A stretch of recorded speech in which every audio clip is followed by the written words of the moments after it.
What is up, Rumble? What is up, YouTube? Welcome back to the Ryan Matta Show. I'm your host, Ryan Matta. Thank you guys so much for joining us today. If you guys could just do us a huge solid, you guys are just joining us. The show is just kicking off. Please swing down there and smash that like button. It's just a little grayed out thumbs up button. Lets us know over here on Rumble that you guys are enjoying this content. We already got 19 people and already 10 likes. I like it. I dig it. Thank you guys. We're going to have a great interview. We're going to get into crypto wallets, specifically Bitcoin wallets. I got Zelox. I believe co-founder or CEO. His name is Samuel. Samuel, welcome to the show, man. Can you give us a little intro and kind of tell us a little bit about yourself? Thanks, Ryan. Really happy to be here. A little intro. So, well, I guess I could start with how I got into Bitcoin, right? Tell us a little bit about yourself first. Where'd you grow up at? Sure. Where are you from? I'm from Helsinki, Finland. I grew up here, but I've been, for example, I've lived in Argentina for a year. I've been traveling the world quite a lot. I was fortunate that way. But I founded Zelox, which is a hardware wallet company. We also make a security device. So yeah, that's what we do. Okay, now tell us a little bit about your story. How did you, what was the first time you got into Bitcoin? How'd you get into Bitcoin? Sure. So the first time I heard about Bitcoin was in 2013. I was 11 years old at the time. And I got interested in the dark and deep web and sort of how there is this internet infrastructure that's sort of out of the reach of the governments, and sort of the freedom side of things was what initially spiked my interest. But obviously on the dark web, deep web, Bitcoin was, at least back then, a big part of it, and that's sort of how I get into it and how I first discovered Bitcoin. The dark web. So tell us a little bit about that. What is the dark web for people that don't understand? Yeah, the dark web is basically a decentralized web of sorts where there is no centralized, or at least there is no known centralized service provider. So for example, Google is a centralized service provider on the open web, so to say, or the light web, I guess you could say. Yep. The dark web is sort of different, where you have different service providers that usually remain anonymous through using the Tor network and an onion browser, basically. Mm-hmm. And you can access different websites hosted by anonymous people all over the world. Most famous of them is probably the Silk Road, which is how I got into it. I was watching the news and I heard about this big dark web website going down called the Silk Road. Mm-hmm. And Silk Road 2.0 immediately popped up after that, because you can't really contain this stuff because it's freedom technology, right? So it's like anyone can run it from anywhere around the world, basically anonymously.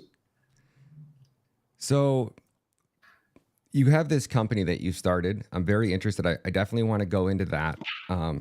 Can you give us a little, just like a general rundown on, I guess, Bitcoin wallets in general? You have this asset called Bitcoin. You have a blockchain. Somehow you're able to hold or take custody of this asset called Bitcoin, and you store it in this digital wallet. How do you make that make sense for somebody that's like, it's not tangible. I can't feel it. I can't hold it in my hand. They don't know what a wallet is. How do you start explaining that to somebody? Sure. The first thing I would say is Bitcoin is a bearer asset, just like gold is a bearer asset, just like a watch is a bearer asset. You know, you can actually take self-custody of this asset. So, for example, a stock, right? You can't really take self-custody of a stock because the company and the shareholders and the board and the executives of that company basically decides what happens with the stock. The US dollar in your bank account isn't a bearer asset, right? The banks, like we talked a bit before the show started rolling about Russia and that stuff. Russia has come to notice that the US dollar is not a bearer asset. It's not a self-sovereign asset, right? So the U.S. went ahead and confiscated Russian reserves. But Bitcoin is a bearer asset, just like gold. So I can buy gold, right? And I can put it in the ground, and nobody can take the gold away from me unless they get the physical gold, right? But what Bitcoin does is Bitcoin dematerializes scarce assets like gold, for example. So Bitcoin transforms these assets into information, right? So in the physical world, gold is made up of atoms. If you hold the gold atoms, you hold the gold, you hold the value, right? But because Bitcoin is digital, it's transforming these atoms into data, into information, right? So you can hold Bitcoin yourself by being the sole owner of a piece of information. Now, this piece of information is something we call a private key or a seed phrase. A seed phrase is simply a human readable form of the private key.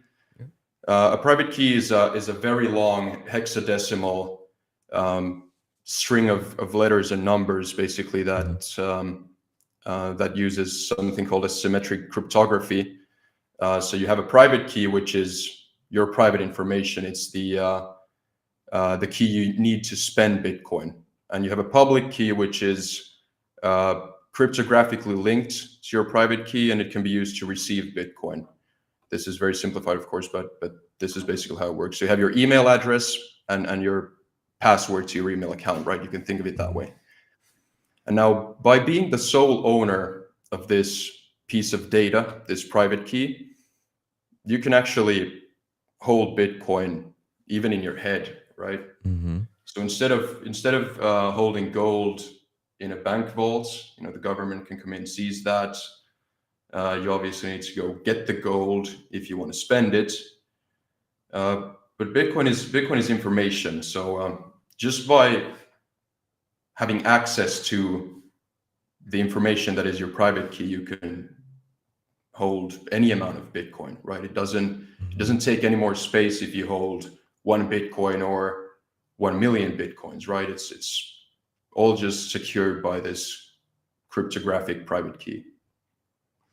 And can you explain that? How does that key, like, where are you accessing the Bitcoin from? Like, does your key give you, can you give me like for in like layman terms, I think I kind of just try to describe it as like, when you create a Bitcoin wallet, you're basically creating like a hard drive on the blockchain. And then that hard drive holds your Bitcoin, and your private key gives you access to that hard drive. Am I even close to, can you give me like a dumb person explanation of how do I visualize, like I have these numbers, but then how do those numbers give me access, or that information give me access to something on a blockchain? Sure. If we step back a bit and say Bitcoin is a database, right? It's like a big Excel sheet with everyone's account balance. That's basically it. It's nothing more complicated than that. It's a big Excel sheet, right? So if we look at other databases and how they're structured, how they work, you have stuff like Google, Facebook, right? These are databases of user profiles. So they have a database that they maintain of their users, right? So they have username and the password that's linked to that. And when you try to log into Facebook, for example, you enter your username, you enter your password, and Facebook checks their database. Is this a match? Are we going to allow this person on the platform under this username? And if it's a match, they allow you in, and that's how it works. But Bitcoin obviously doesn't have a central authority like Facebook or Google managing this database. So what Bitcoin has done is instead of requiring a central database of these accounts and their passwords that they match against, Bitcoin uses cryptography. So you create this private public key pair, and they're basically an infinite amount of these. So you can generate pretty much as many of them as you want. And all of them basically exist already. But the question is whether there's funds or not, and whether a private key has been generated for that address. So you can think of Bitcoin as an infinite Excel with multiple accounts, and it's just waiting for people to find their accounts, right? So when you can technically generate a Bitcoin private key by flipping a coin. It's just about randomness, right? You need to generate the random string, which is the private key, and then derive your public address from that private key. And So how, go ahead. yeah, so basically it's instead of letting Google and Facebook maintain a database of our account information, it's basically that anyone who runs the Bitcoin software, who runs a node, maintains the database, and anyone can generate an account there from anywhere around the world just by creating a random large number. And now one obvious question is, well, what happens if two people generate the same random number? What if they generate the same account? And the answer to that is the strength of the cryptography. So the cryptography is incredibly strong. Now, if you flip a coin 256 times, the likelihood of you getting the same order of heads and tails as someone else is the number is 1 followed by pretty much 80 zeros. So, which is That's the SHA-256 algorithm, right? Exactly, yeah. Okay. Which is equivalent to all the atoms in the observable universe. So no one's going to generate the same account as you. That's basically what I'm trying to say here. So you generate your own super secure account with cryptography, and you maintain it yourself. That's basically how it works. Wow. I got so much to learn, man. Thank you so much for coming on the show. This is so enlightening to me. I could learn so much about Bitcoin every day. And I think that a lot of people have that, that as soon as you get into it. So walk us through back to your first time, when was it that you decided like, hey, like this is more than just something like I can obviously create a business around it. Walk us through that process of like you learned about Bitcoin and then you're like, okay, now I need to like full-time, like laser eyes, like 100% dedicate enough of my attention to obviously getting to the point where you create a business around it. Yeah. So in 2019, 2020, I did a year in Argentina, an exchange year. And that was a really eye-opening experience for me, because that's when I really realized that the money system is broken, right? You need to go somewhere where it's extremely broken to realize it's broken. And then you realize it's broken everywhere. Yeah. And it's just a matter of how broken it is, right? So that's sort of when I really realized that Bitcoin is the future, and Bitcoin is the lifeboat and the exit strategy from the broken financial system. And that's when I kind of started going around in my head, like what could I do? Like I was thinking, okay, I can take the traditional route of going to university, go do something that society thinks is productive, and I have nothing against that path, but I just got such a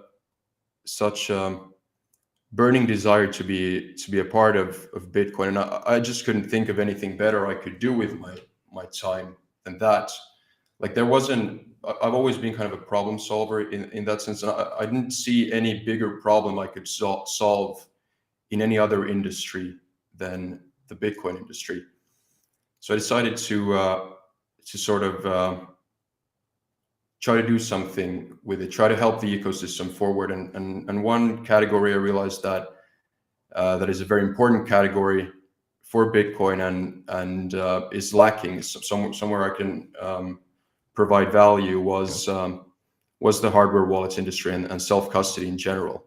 Like Bitcoin is obviously very reliant on self-custody and people actually taking self-custody of their coins, because it's a decentralized financial system.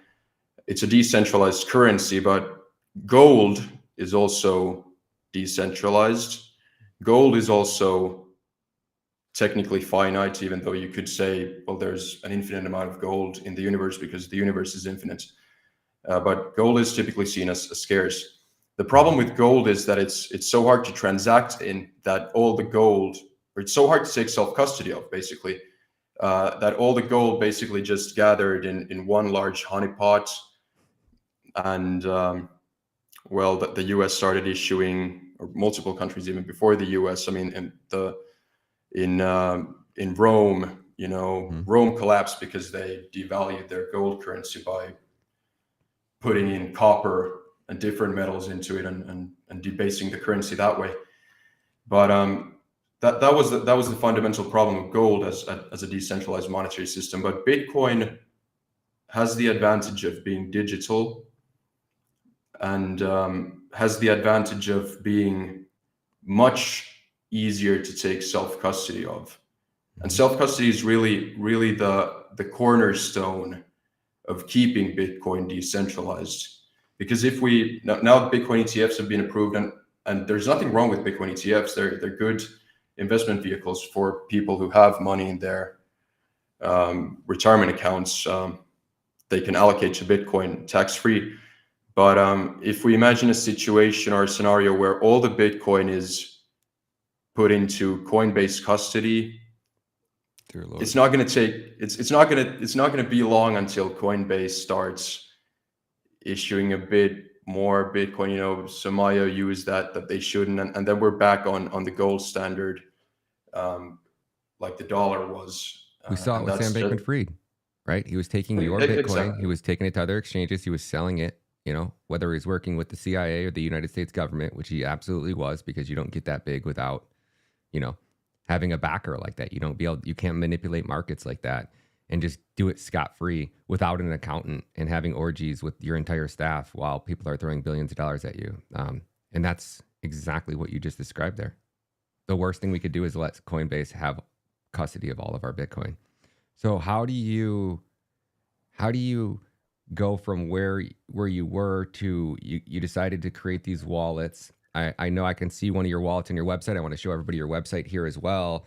Tell us a little bit about this first wallet that you guys are just rolling out right here. Right. So Yokeys is, I wouldn't classify it directly as a wallet. You can, but it's more of a backup of your private keys. Like, you can store funds on Yokeys without storing it on anything else by just writing your seed phrase down on it. But it's more of a backup, right? So when you create a wallet, you create a private key, and you can get this private key in a human readable format, which is 12 to 24 words that you can write down, and you can use these words to recover the wallet in case you lose the device that you have, kind of the electronic device you have the wallet on. So may that be your phone or a hardware wallet, which is Clavis that we're developing also.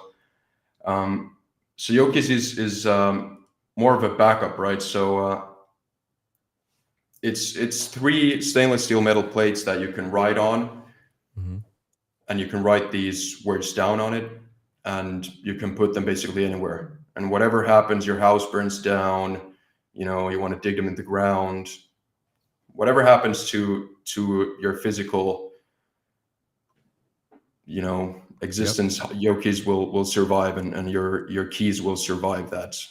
Let me drive that fact home, folks. So when you create your wallets, it's going to generate 12 to 24 words. A lot of people, it'll tell you to write them down. A lot of people take a screenshot and then do something stupid, like save that screenshot on their phone or save that screenshot on their desktop. And then as soon as their device is compromised or a hacker gets into their device and they find these 12 words, it's a seed phrase. It won't take them long to get into your Bitcoin wallet. So a lot of people won't take a screenshot and they'll write it down on paper. And they go, I'm going to put this in a safe place. They put it in a safe and their house burns down and that paper burns. And then their computer gets fried.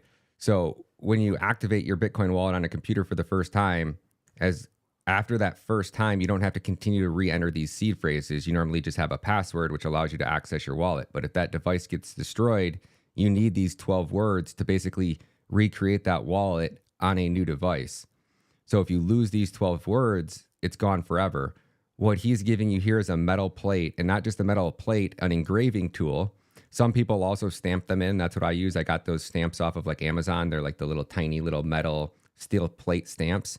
And I just stamped my words in here, but you can also engrave them in. So that way, when you put this device in a safe or you bury it or wherever you put it, if your house does burn down, this plate is not going to melt, and you're going to be able to basically dig it out of whatever rubble there is, find your safe and the pile of burnt rubbish in your house, and then actually restore your Bitcoin to that. Am I saying that right?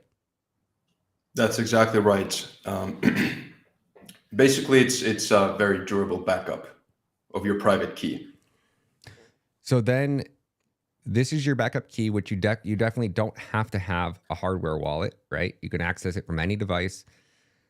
But when your device connects to the internet, now your device has potential to become compromised. I've seen so many people have their phones and on their phone, their wallet on their phone, have their seed phrase saved in their notes, and they go to a hotel, right? And this is probably the most common one. People go to a hotel and they see Holiday Inn free Wi-Fi, right?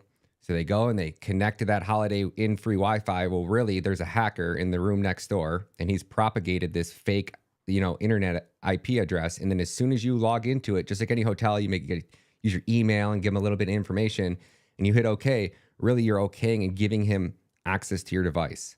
Then he scrapes through your device, and before you know it, your entire wallet's drained. I watched it happen to a dude with Bored Apes NFTs, and those were like 100,000 to 1 million at the time at NFT NYC, and gone. All of his crypto, all of his wallet, all of his NFTs, all gone.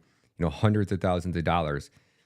So you've got the Yorkis. How do I say that? Yorkis? Yokis.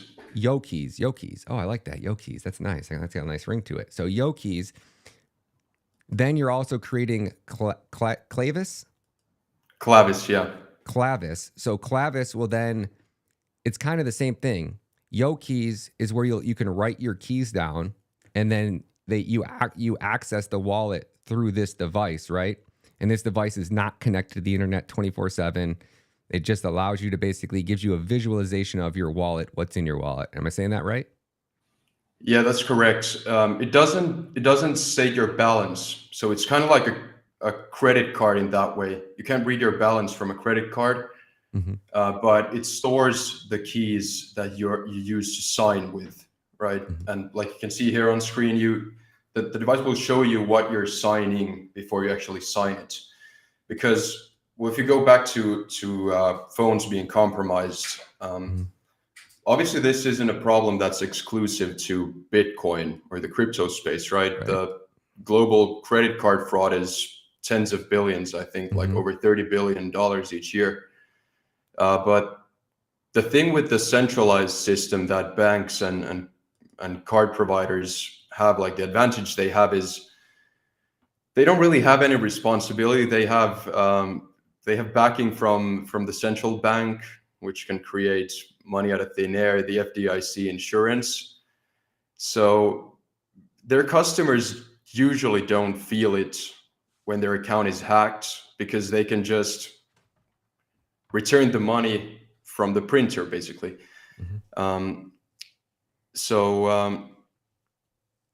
That's like basically the only benefit with the centralized system. The centralized system can return your funds if you lose them, but that comes at the cost of the central authority also being able to create more money out of thin air and cutting people out of the financial system and deciding who gets a bank account and who doesn't. So in my opinion, the trade-offs, it's just not worth it. A decentralized system where you put more responsibility in the hands of the individual and give them more freedom that way is something I think is much better. I think it was Benjamin Franklin who said, like, a society that's willing to sacrifice freedom or essential liberty for some temporary safety deserves neither liberty nor safety.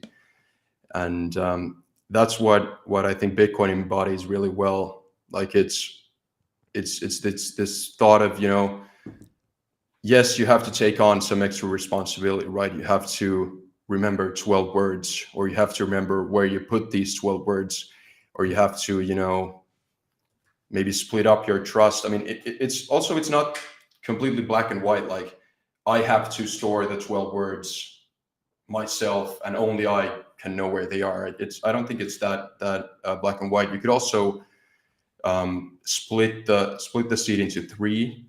Like, you can give 1/3 of it to a trusted friend, and you can put 1/3 of it in a bank vault, and you can keep 1/3 for yourself, right? And you can have like a 2 out of 3 multi-sig solution where you need 2 of the keys to get access to your funds.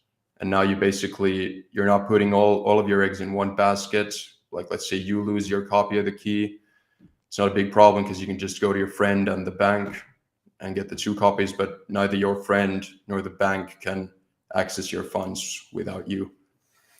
So it's a different model from our current centralized financial model, where you basically have a central authority who controls everything, and then you get the benefit of getting some extra, like, you basically make your life a bit easier because you give all responsibility to this one party, but you also give this one party a lot of power, which will obviously get used and has throughout history. So, What is the best site to go and create your first Bitcoin wallet? Are these tools that you're creating a way for somebody to go and create a Bitcoin wallet, or are these tools that once you already have created one, you have your seed phrase, you come over and utilize these tools to help with that? yeah, so Clavis, our hardware wallets, will be for actually creating the wallets. So completely offline, never connects to the internet, never exposes your private key to any online environment. And YoKeys is basically the backup that you can use to safely store that private key or seed phrase. But obviously there are different levels to security, right? So you have hot wallets and you have cold wallets. Cold wallets are wallets that do not touch the internet. Your private key isn't exposed to the online environment. And hot wallets are basically apps on your phone, websites on your computer, basically applications running in the online environment that are used to generate your private key. These obviously carry more risk, right? So you generate your private key in the online environment. You can never really be sure if the application manufacturer has access to that key, if they basically generate a long list of these keys, and if they at some point decide to check whether some of the wallets have some, you don't know if a hacker has a spyware or some kind of tool installed on your computer that basically records the seed phrase. So I would say, if you're serious about getting into Bitcoin, like if you're going deep, so to say, if you're investing probably multiple thousands of dollars, I would definitely start with a hardware wallet, a cold wallet directly.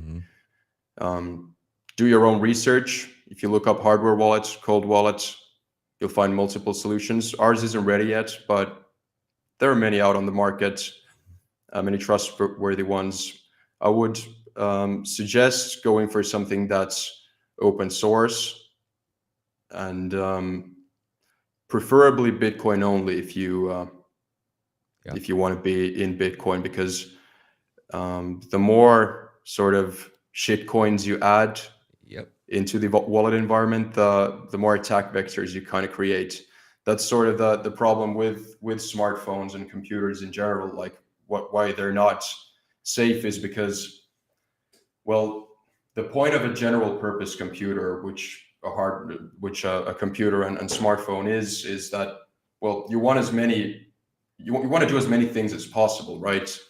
Like, you want to surf the web, you want to send emails, you want to receive emails, you want to listen to music, you want to do everything. And everyone's always trying to come up with new things that you can do with these devices. Like they're basically a blank canvas, and you kind of create your own digital experience by downloading third-party software, essentially.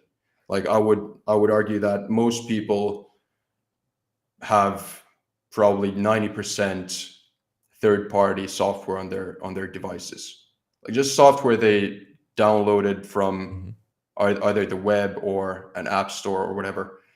And these applications obviously have access to your device. Like for example, like what TikTok has been going through recently. Like what kind of access does TikTok have to your device?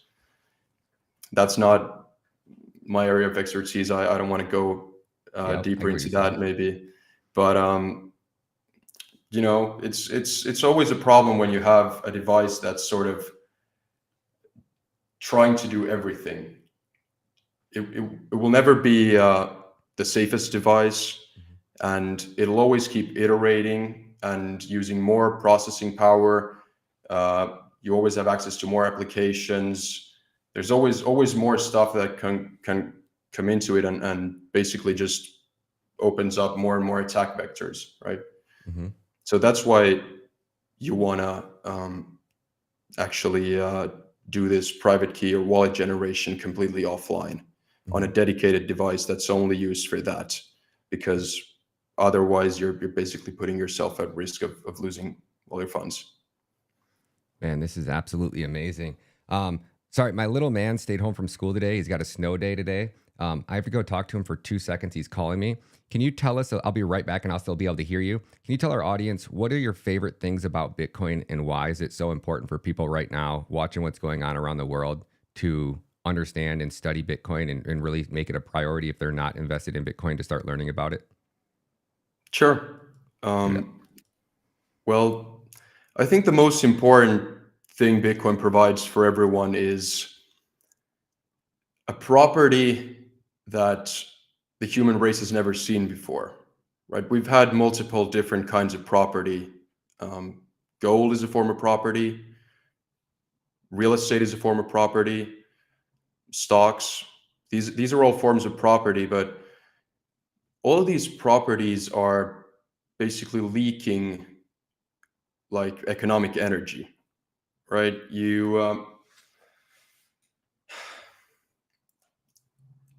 Like the only reason the housing market is going up, for example, is because the banks are constantly pushing more and more basically fake money into the system.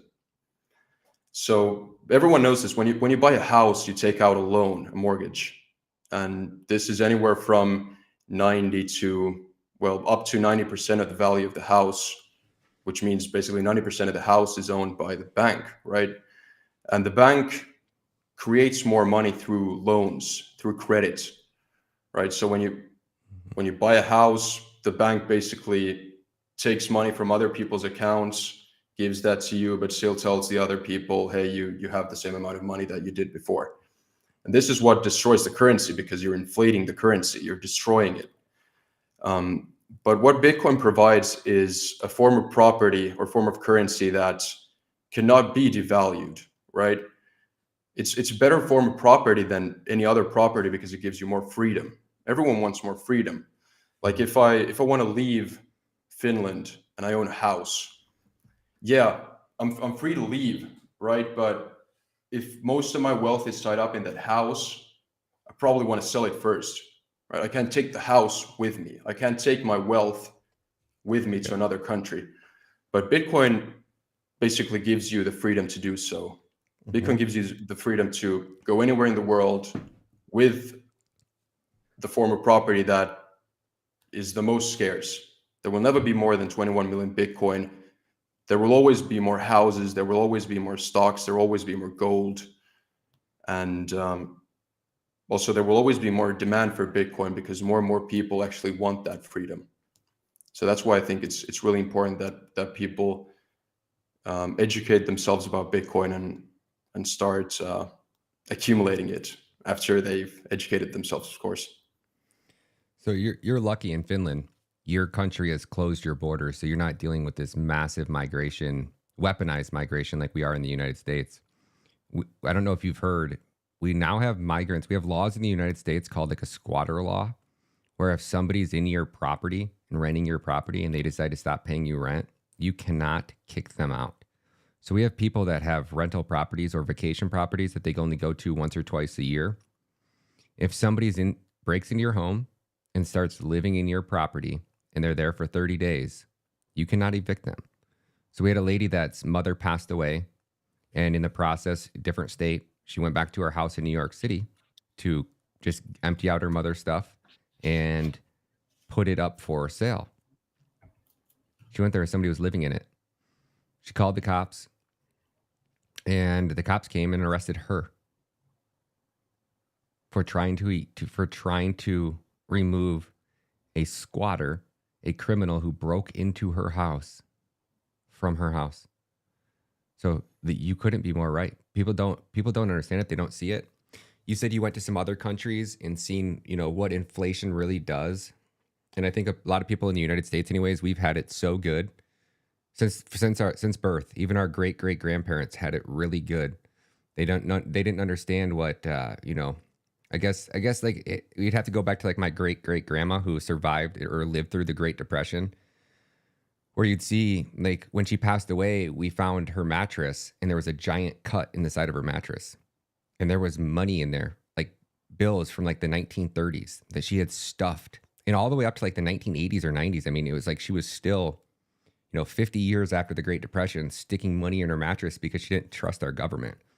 But, dumb grandma, right? Like saving dollars is trusting the government, where she should have been stuffing gold and silver into that, mattress. And I think now we have people like myself that are, if I die, my son will find my wallet one day and realize that dad was stuffing Bitcoin in his mattress, kind of thing. How fast do you think, like some of these countries that go into hyperinflation, like I think a lot of people are thinking like, oh yeah, I'll see it coming. I'll see it coming. Where a lot of this happens so fast that you don't see it coming. Can you talk a little bit about, what potentially could happen with the sanctions that we've put on Russia? The entire world sees how the dollar can be weaponized, and there's countries all over the world that are now basically fleeing the dollar. Is there anything is Finland ever talk about advising your citizens to not hold the dollar? What's going on in your country? And can you talk a little bit about hyperinflation? Yeah, I think regarding to hyperinflation, I think it's a really optimist view to think that you'll be able to see it coming, right? In Argentina, for example, what happened is overnight they devalued the currency 10-1. That was overnight. No one could see it coming. This was in the early 2000s, I think. And also shit. overnight, they imposed a ban of converting pesos into dollars. So people were thinking, okay, the peso isn't looking too good. I should probably start converting my pesos into dollars pretty soon, because otherwise my purchasing power will get destroyed completely. And just when people were starting to realize this, the government basically imposed a ban where you can only convert $200 worth of pesos into dollars each month. So let's say you're earning $2,000 a month in dollars, you can only, or in pesos, but in dollar valuation terms, you can only convert $200 worth of those pesos, so 10% of those pesos into dollars. So I think it's a really optimist view to think that you'll be able to see it coming, and you'll be able to, it's not too bad right now. I don't think things will get better, or I don't think things will get drastically worse like this. But the truth is that usually it kind of does, right? It's when the government gets really desperate, that's when they take really drastic measures to do stuff like that. So I don't know. I personally think it's much better to prepare than to react to this, because it's too late by then. Man, you're just a wealth of knowledge, Samuel. Thank you so much for coming on the show, man. Talk to us a little bit about breaking about how do you go about orange pilling people, right? I think we all have our own technique of how we break the ice and kind of bridge that gap and start getting people talking about Bitcoin. What have you found is one of the most effective ways to help people really realize that fiat currencies are a giant Ponzi scheme and they're going to lose everything? So the saying in the Bitcoin community is everybody gets Bitcoin at the price they deserve, right? Like I forget who said it, probably was Michael Saylor, because he says pretty much everything great about Bitcoin, but he goes, when you ignore Bitcoin, right, your ignorance is only doing yourself and your family a disservice. So the longer it takes you to educate yourself and learn what Bitcoin is, the more of a disservice you do to your family. How do you bridge that gap and help get new people into Bitcoin? Yeah, I think one of the problems is that because Bitcoin is money, it's a financial thing. People let their egos get in the way, right? I know someone who was there before me, or I know, and I think I'm too late now or whatever. Yeah, my little brother found it before me. Yeah, exactly.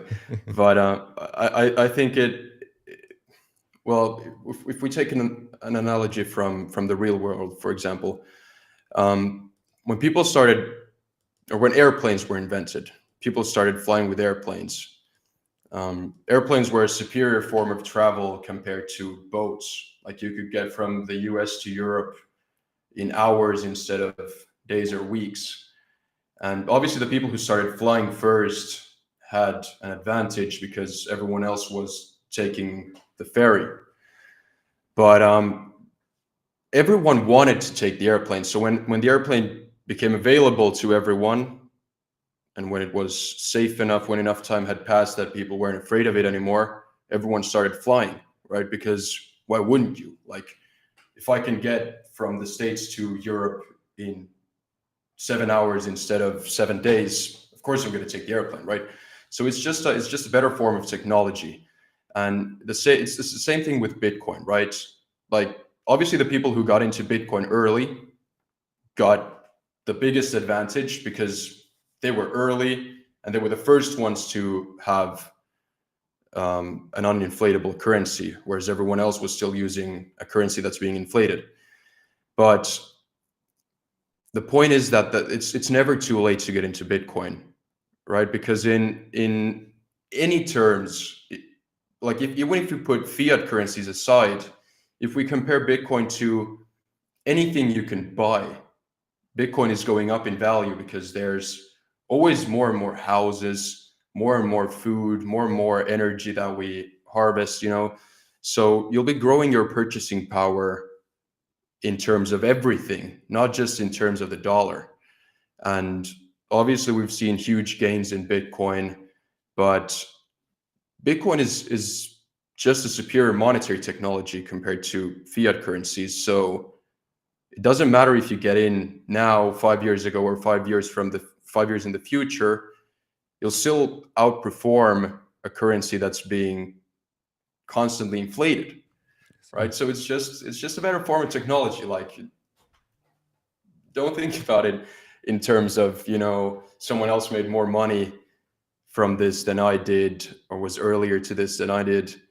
That's just your ego, because it's a financial thing. You wouldn't think, hey, someone else got a car before me and now I will never buy a car because my brother got a car before me and I'm still riding the bike. No one thinks that way about things that don't have anything to do with money. You made me think of a great video I found a little bit ago. I want to show people, imagine being able to go back to 1993 and invest in credit cards. Just like the idea, if there was a business like Visa or MasterCard that just was created, where you're going to be able to access this money via this piece of plastic versus these paper dollars. Check out this. This is people reacting to credit cards in 1993. All right, let me see. What will it be? We're here to go. Would you like ketchup on that? Well, Large or small fry? Cash or credit? What? the home of the Whopper is offering cash or credit. I I think it's pretty bad if you have to use a credit card when you go to a fast food restaurant for something as little as $3.10. If I use my GM card, I get a 5% rebate. Thank you. If I eat here long enough, I'll be able to buy a pickup truck. Burger King bosses say workers won't have to figure out how much change the customer gets back. I just hope it doesn't slow things down at the cash and carry, that people are going to be having to call New York and get the confirmation or, whatever it is, because when I want a Whopper, I want it now. Just another way to spend money. I'm sure it'll work for people on vacation when they don't have to do something, but I can't imagine it working on a day-to-day basis here. So far, the smallest credit has been for $2.50, the largest just over 10. Jamie Costello, News Channel 2. What you think? Yeah, I think all technologies and basically all new innovations take time to mature and take time for people to understand, right?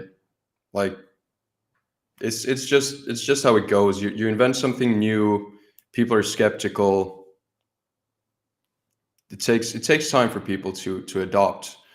Just like it took decades for most people to start carrying a credit card, it'll take decades for most people to start saving in Bitcoin or start using Bitcoin, but it's inevitable because it's better technology, right? Mm-hmm. Bitcoin, the base layer, is competing against bank like wire transfers. It's competing as an international settlement layer. It's not trying to be Visa or MasterCard. It's slow. It's quite costly on the base layer. You can right now think of a couple dollars, $3, $4, $5 a transaction. Usually takes around 10 minutes to confirm. But the base layer isn't competing against Visa and MasterCard. These are layers above it, like the Lightning Network, Federation stuff, eCash mints, and that sort of things. But Bitcoin is competing against bank settlements, basically. Yep. So if you think about it, if you try to send me a wire transfer from the States to Finland, that will probably take 3 to 5 business days to complete, right? And it'll cost us a couple of percent, something like that. Oh yeah. But with Bitcoin, you can send $1 billion for $5, and it'll be in my wallet in 10 minutes. So it's like, and that's via Lightning Network. Why am I paying, like right now I'm paying $55 to $75 to withdraw Bitcoin from exchanges? Yeah, exchanges is a different topic, but Lightning Network, you can do free transactions basically. The base layer transactions are a couple dollars per transaction right now. Why are the exchanges changing more? Is that like the exchange charging a premium on top of the actual transaction? You have a way to send Bitcoin. Is that with your own node? You can send Bitcoin for $5 a transaction? You don't need your own node to send Bitcoin for $5 a transaction, but exchanges can basically do whatever they want. Different exchanges operate in different ways. But their terms of service might say that they can charge, whatever. They can charge your whole Bitcoin balance for sending a transaction. Different exchanges have different cuts for sending Bitcoin to self-custody. But if you have Bitcoin in self-custody and you're sending actual Bitcoin transactions on the Bitcoin network, you don't need your own node to do that. You need a wallet, whether that's a hardware wallet or a software wallet. A hardware wallet uses a software companion app that's basically just like a watch-only wallet where you can just see your balance, but you can't execute anything without the hardware wallet. Mm-hmm. And basically, when you send a transaction, an easy way to think about it is you sign a check, and then the online wallet software sends the check to the Bitcoin nodes and the Bitcoin miners, who then mine the transaction into the next block, and then it's valid. No shit. I guess it never crossed my mind to think about how beneficial it is for these exchanges to keep as much Bitcoin on exchange as humanly possible. So if they jack up the withdrawal fee from $5 to $50 or even higher, now I have people saying, well, wait till you get $5,000, right? Wait till you save up $5,000 on decentralized exchanges, because you're going to get hit. You can't buy 1,000 and pay $50 every time you want to withdraw it, or even a couple hundred. If you bought $250 with Bitcoin, you got to pay $50 to withdraw it. Like, that's not realistic. You're not really saving money. You're still saving Bitcoin, but you're giving the middleman such a big piece of it. So I guess I really never thought about that. So it's so smart for them to overprice those withdrawal fees. It's insane. Yeah, and the crazy thing is that the exchanges could like undercut the transaction fees by a lot because they can execute a transaction with multiple outputs. So you basically pay the fee for one transaction, but you execute multiple transactions inside that one transaction. So they could basically bring withdrawal costs down to pennies, even lower than that. And they most of them do that, but then they still charge fees as if you were actually transacting as a single transaction on the Bitcoin network, which is pretty crazy. But the real thing I'm worried about with exchanges is it's not the transaction fees, even though that's a problem, of course. But the real problem I see is basically confiscation of funds. So just like the U.S. has confiscated everyone's gold a couple times. Roosevelt, 6102, confiscated the gold. Nixon basically defaulted on the gold standard. Yep. I don't think it's impossible or not even very unlikely that that the U.S. government will at some point confiscate Your Bitcoin. Bitcoin from some centralized custodian in order to fund some probably not too reasonable projects. Let's put it that way. Wow, you're fucking onto it, man. You're fucking spot on. This government is so tyrannical. Anybody that thinks that Joe Biden will not fucking seize your Bitcoin so he can donate another $250 billion to Ukraine, you are out of your effing mind. Wow, I guess I never fucking thought about it like that. You're so right. Yeah, and so it's right. not The right and it's not even just that. It's also the price manipulation, right? So like Yup. basically fighting the price and buying at the same time, like what JP Morgan has been doing. Mm-hmm. Talking down on Bitcoin while buying it. Yep. It's a corrupt financial system, and it'll be a rocky road for Bitcoin to become the main financial instrument of the world. But the people who understand it are going to stick around, make it happen. I think you're 100% right on that. I really do. So we got about I hope so. 6 minutes left in the interview. I want to make sure everybody knows where they can follow you. Talk about your Twitter, talk about your companies. I know I got links to a lot of stuff down below in the description. They can obviously swing over to your Twitter, but I want you to promote anything that you'd like to promote. Tell us when your wallets are coming out. Tell us what is the easiest way if people want to, maybe another podcast wants to interview you, or they want to hear more about your products and contact you directly. What is the best way to go about that? Yeah, hit us up. Thanks for the notice about our DMs being blocked to outsiders. But yeah, you can contact us on Twitter at Zelox Wallet. Yeah, that's basically done. Now, do you promote your personal Twitter as well? Not really. I'm currently focused on the Zelox Twitter, but I have a personal Twitter. It's at Saohix, Saohix. I don't really post on that too much, at least for now. Maybe sometime in the future. But yeah, mainly spreading. And then your guys' website is Zelox.io, right? Yeah, that's correct. Zelox.io, and then everybody can come over there.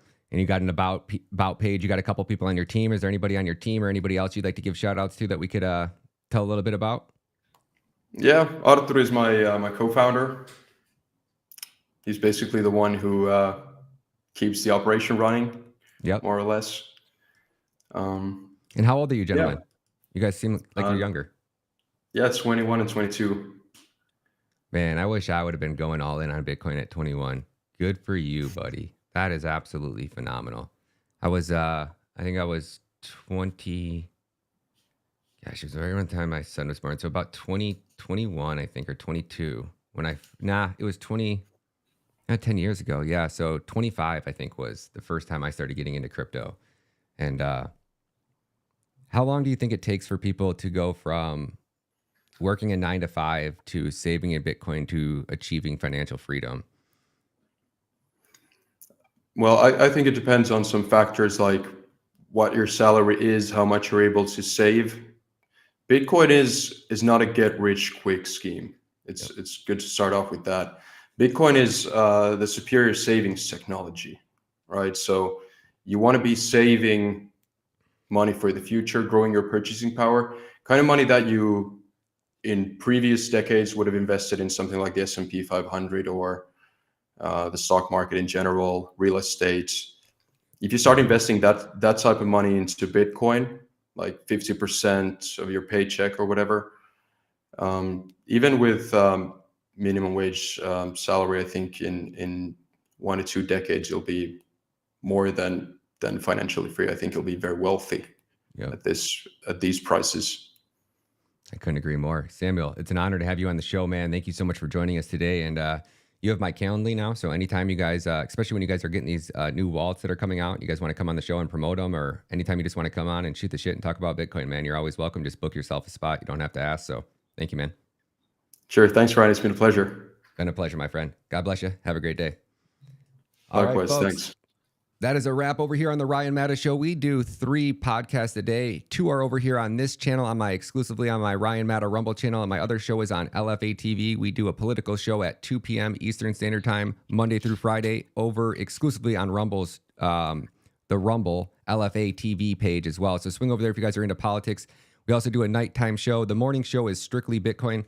So if you guys are becoming a Bitcoin maxi looking to learn more about Bitcoin, definitely subscribe to this channel and make sure you guys swing down there. And again, turn that little thumbs up, make sure it turns green, make sure the algorithm sees it and it'll push this content out as well. You guys can check out our sponsors, our mypillow.com/Matta. That'll get you 50 to 65% off everything store-wide. Mike Lindell's a great patriot. Fox News deplatformed him. So we're going to stand over here and support that man and support his work.